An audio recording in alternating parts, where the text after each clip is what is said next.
welcome back to my channel. Today I wanted to show you guys how I make my quinoa fried rice. Now, quinoa is a type of grain that is known to be healthier than rice, and it has a lot of health benefits. So, before I get into the whole cooking process of the quinoa fried rice, I want to go over all of the ingredients. So, I have some quinoa here that I've already cooked, and I cooked it with some soy sauce, some oil, and some bay leaves, just like I do my regular rice, like when I would make regular fried rice. And I've cooked this a few hours ago and just let it cool in this bowl here. And I also removed the bay leaves that I used to cook them with. You want to cook your quinoa as per the package directions that you have. I also have some bell peppers. You can use whatever color you'd like. I have some sliced cabbage. I'm going to add this in at the end for some added crunch. And I have some peas and carrots. I'm using the frozen ones today just because I did not have fresh carrots. I have some Worcestershire sauce, some soy sauce, and I use low sodium because I like to control the salt in my food. I also have some sesame oil, some chopped onion, some pimento pepper, some hot pepper, some garlic, and some ginger. And these 4 things right here are going to give my rice a lot of flavor. So now that I've gone over all of my ingredients, we're going to get into the cooking process. Now that I've gone over all of my ingredients with you guys, I want to start my cooking process. So as usual, when you're making fried rice, you want to make sure that your heat is always on a high heat, so this way it can cook fast and nothing gets mushy within the rice. So I put some oil in my pot here, and I have it on my high heat. And I have a nice metal spoon here that you want to use when you're cooking fried rice, because the metal spoons tend to not mush up anything within the rice, or the quinoa in this situation. So I want to get my pimento, my hot pepper, my garlic, and my ginger into this pot.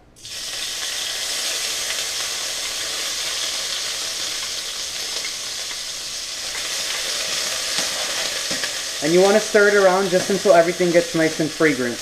You do not want to burn any of this.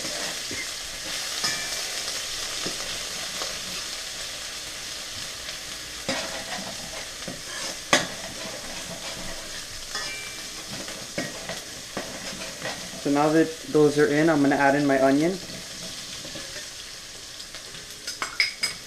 And you really just want to fry the onion until the onion breaks apart and gets a little brown.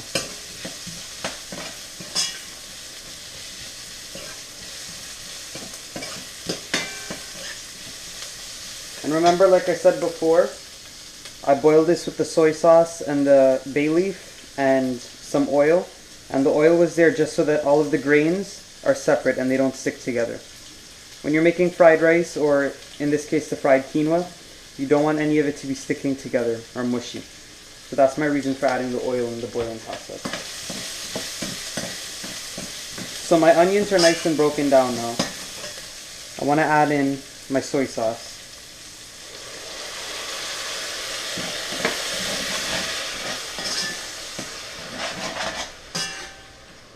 Once you add in the soy sauce, you want to add in all of your quinoa.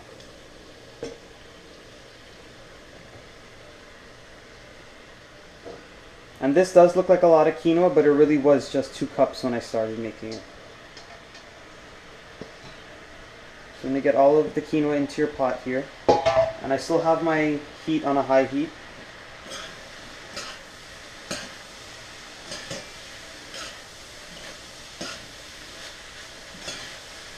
And you want to stir in all of the soy sauce into your quinoa.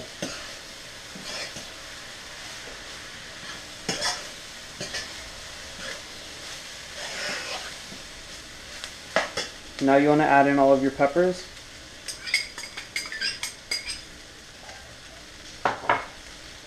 Your Worcestershire sauce. And your peas and your carrots.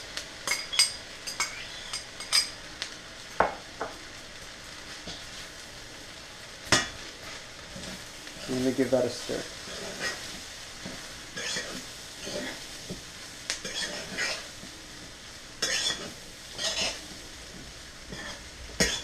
And you can see, none of the grains of the quinoa are clumped together or mushy.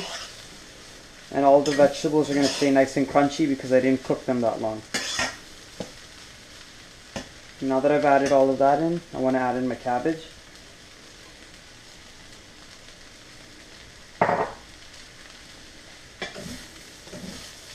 And at this point you can cut off your stove also. The cabbage you really just want to add at the end, so this way you can have a nice crunchy fried rice. If you wanted to cook your cabbage a little, you could add it in with your onions, but this is just my preference to keep it almost raw at the end. Okay everyone, I cut off my heat because everything is for the most part done. The last thing I want to do is I want to add in my sesame oil.